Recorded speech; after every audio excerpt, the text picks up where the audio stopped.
Hi there, and welcome to our Vegan Mainstream webinars. These are our webinar business bites, which are shorter webinars where we really dive into some quick tips that you can implement right away. In this video, we're going to be talking about 4 networking tips that you can leverage at your next conference, event, or if you're attending maybe a gala or a holiday party. This is a great kind of advice and ideas that you can use so that you can get the most out of not only the event, but also make sure you're making deepening and lasting connections. Now, for some of you, this may be the first time you're joining us on one of our webinars or webinar bites. And I just wanted to say hello. I'm Stephanie Red Cross West, and I've been vegan for about 15 years. I started the company about 2009, and truly my passion is focusing on marketing and business development for vegan entrepreneurs, vegan business owners.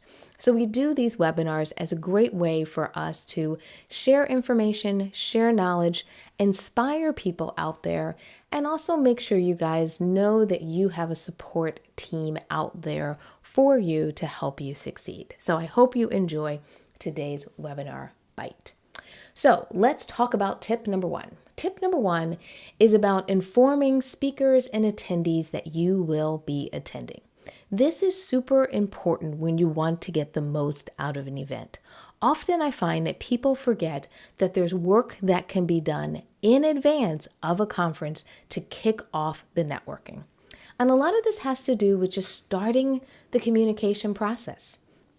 If you go to a lot of events, say you speak at a lot of Veg Fest, say you're just going to be attending a conference, either way, you should email your list, whether you send out newsletters to them or promotional emails. One of the emails that you send out should be a list of the events that you're going to be attending and speaking at, and letting people know not only will you be there, but it'd be a great time for them to connect with you in person, come up and say hello and introduce themselves to you. Because in this world we live in, where we're extremely tech, we're texting people instead of calling people, we're online in social media instead of hanging out with people, we sometimes lose that personal touch. So what's great about events is it's a great opportunity for you to use the technology to bring you closer, to let people know that you will be there and that they can meet you, talk to you, hang out with you. The other thing I like to do is I love using instant messaging for this purpose. Now, I'm not a huge fan of using instant messaging in a general sense, because what I find is most of the time people are busy. They're not ready to kind of engage in an impromptu chat in the middle of the day. However, if you want to send someone a quick instant message, and I tend to do it on LinkedIn, I find LinkedIn is where we kind of all have our professional hats on. So that's when I engage with people. I don't send people instant messages normally through their personal Facebook profile. But when I do instant messaging in LinkedIn, I'll send someone a note and say, hey, I'm going to be at such and such an event, not sure if you were attending. Or, hey, I noticed you're going to be speaking at that event, and I'm going to be speaking too. Why don't we connect, at least say hello? Maybe we can grab a cup of tea together. What I'm doing is just creating and putting out really that olive branch to make sure that we're connecting and we're talking. Also, I do it as instant message so it will actually pop up and catch their attention.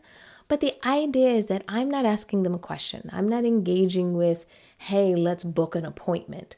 All I'm trying to do is open up the airwaves so that I'm on their radar and they're on my radar, so that we don't both attend an event and not see each other. That's the most frustrating thing in the world, when you are actually go to an event and don't even realize someone that's in your network, someone you know or you met at another event, or another time you didn't connect with. Also, many of you out there have Facebook groups. Groups are a great way to connect and talk. So make sure you are broadcasting your schedule. And like I said, even in the first bullet point, using this as an opportunity for people who are members of your group to maybe have a kind of impromptu mini meeting inside the conference. Maybe you guys will meet for lunch. Maybe you'll meet for breakfast, something that's really kind of Informal, but a great way for people that you've been connecting with, staying in touch with, and building a relationship with through your Facebook groups. Let's maybe pull that into a real life interaction. Now, if we're talking about holiday parties and galas, it's a little bit different. This is much more of a celebration time period. So if you're watching this video during the holidays, what you want to do is tweak this a little bit. If you're going to a holiday party, maybe for an association or an organization that you're a part of, what you may do is do the same thing. Send out a message or an instant message to let people know you are going to that holiday party and you're going to be there. Maybe what you're going to do is let your Facebook group know, hey, I'm going to be attending this event. I'm going to be at the A, B, and C's gala. Let me know if anybody else is planning to attend as well. So it works not just for conferences, not just for Fedge Fest, but even some of the fun and exciting things that we do, especially around the holiday or social gatherings that take place in your city, in your community. All right, let's get to tip number 2.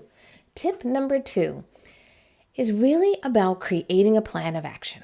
Is sitting down and really saying, create a list of who do you really want to meet at this event. Now, if it's a conference, I definitely want you to create a plan to meet at least 2 speakers.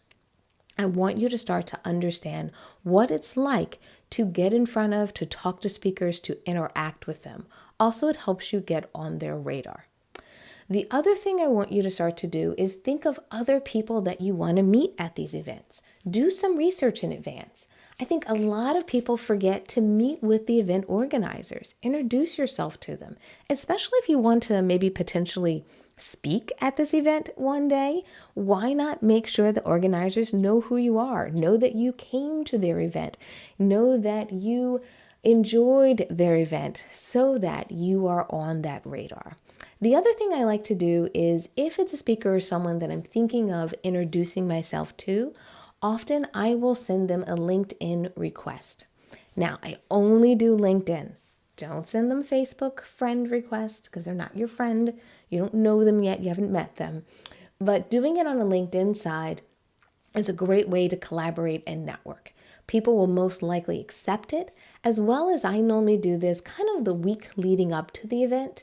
And it's a great way that your name can be top of mind. When you introduce yourself to that speaker in person, they might remember that they accepted your LinkedIn requests. Now keep in mind, not everyone loves and uses LinkedIn. So you will have some people that you will send a request to and never hear back from. That's okay. All we're trying to do is make sure we're leveraging each channel and getting the most out of it. The other thing is think about your colleagues. Think about people that you know, that you talk to, that you've maybe hung out with over the years. Going to these events, it's super important to connect with them. Maybe they're tabling at an event and you haven't seen someone for 2 years, 3 years, 5 years. Spend some time in advance looking who is going to be vending, because it might be a great time for you to catch up with people that you've known over the years, but you guys haven't maybe had that FaceTime. And then the other thing I like to do is I like to do some research on the topics that are going to be discussed. I like to see if there's a topic that really interests me that I may not know exactly who I want to meet, but if there's a topic that's going to be on the agenda for the conference, if there are breakout sessions that are talking about certain topics, if there's a film screening about a certain film that I'm interested in, what'll happen is I'll do a little bit of research on that film. So when I get there and I introduce myself to maybe the person who created the film or is handling distribution, because maybe you want to host a screening of your own, what happens is you're prepared for that conversation. You are ready to talk about that topic, and it can make your networking way stronger. All right, tip number 3, introduce yourself to at least 5 to 25 people. Preferably, I want you on the 25 side, but I know some events are a little bit smaller. So if it is a smaller event, I want you at least get in front of 5 people. Now, the reason I say this is I need you to get used to opening yourself up. Being in a position where you're meeting and talking to new people. What tends to happen sometimes when we go to events is we kind of get into our little groups. We try to kind of find someone that we can stick to.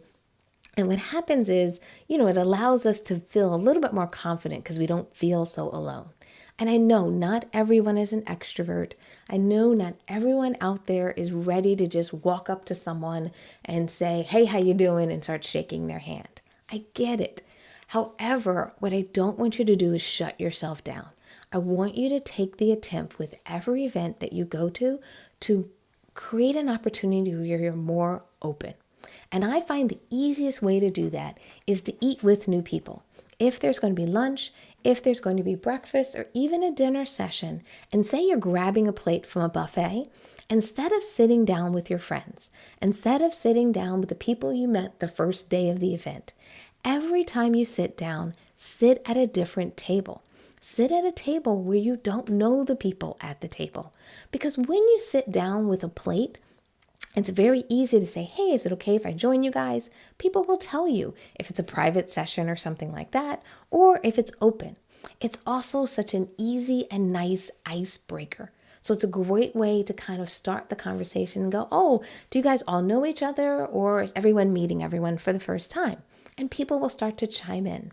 Because you're eating, you don't have to carry a full conversation about everything, as well as you can do some listening. So in that environment, I find is a great way to meet new people and not feel so much pressure. The other thing I tell people to do is say hello. When you see people, when you bump into people, when someone sits down next to you in a chair at an event, just look up and say hello. Look at people in their face. I can't tell you how many people are walking with their heads down, walking, looking at their phones, walking and reading things. And while sometimes you have to glance and check out an email, I get it. But remember, you're here to meet people. So if you're not looking at people in their eyes, if you're not saying hello, you're not telling people that I'm open to meet you, that I'm here to meet people, that I am available to talk. So I don't want you to take a closed down stance by looking down, looking at your phone. Get comfortable with just being you, walking around and saying hello. I'm not saying you got to run up to everyone and kind of feel like you have to do the massive introduction. I just mean opening yourself up. Now, for some of you that are not as shy, then I want you to start working on an elevator speech. I want you to start understanding what do you want to talk to people about at that event. What I find for a lot of people is they think they can bring kind of the old elevator speech they've always given about who they are and what they do. And while that's a good start when you first start running your business, because you need something to talk about, you need a go-to phrase to bring up if someone asks what you do. But what I like to do as I get better and better at networking is I like to create an elevator speech for that specific event. Why what I do or what I'm interested in is relevant to that event. Because if I'm in a conference that has a lot of vegan doctors, I'm going to talk a little bit differently than if I'm at a conference that's more about, like I went to the Reducitarian conference as an example. Different audience, different approach, different information that's going to be talked about. If I go to the animal rights conference, I'm going to have a slightly different elevator speech than maybe I would have at a Veg Fest. Because what I want to talk about is why am I here? Why am I excited to meet people? And what I'm hoping to get out of this event. And by having some of those kind of ideas already swirling in my head, it makes it easier for me to have a genuine conversation with someone. And also think about questions you want to ask people. What are you really curious about? Read through the actual program in advance and see what topics interest you so you can have a dialogue with people and say, yeah, I remember that event. Or I remember there was that breakout session. I wasn't able to go to it, but I don't know if anybody at the table was able to.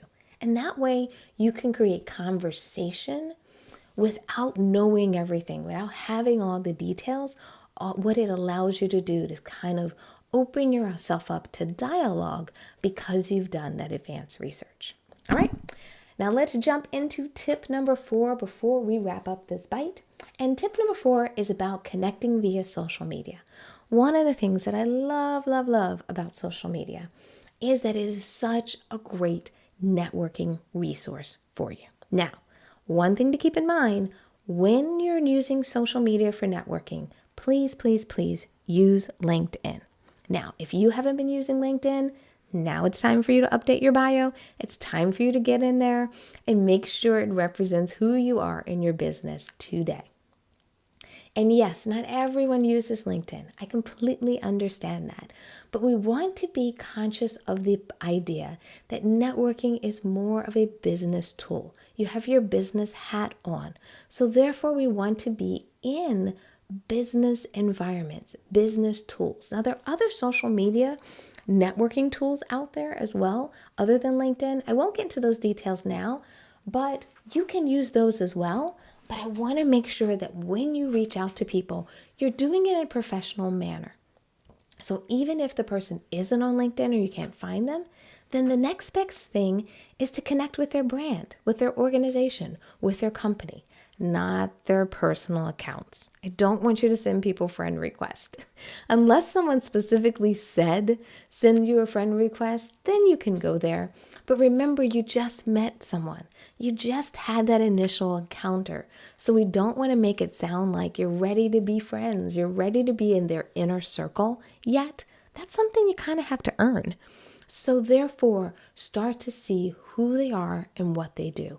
Start to follow their accounts, start to comment on them, and start to build the relationship. This isn't about stalking. This isn't about you kind of jumping the line and sounding like you guys have been friends for 5 and 10 years.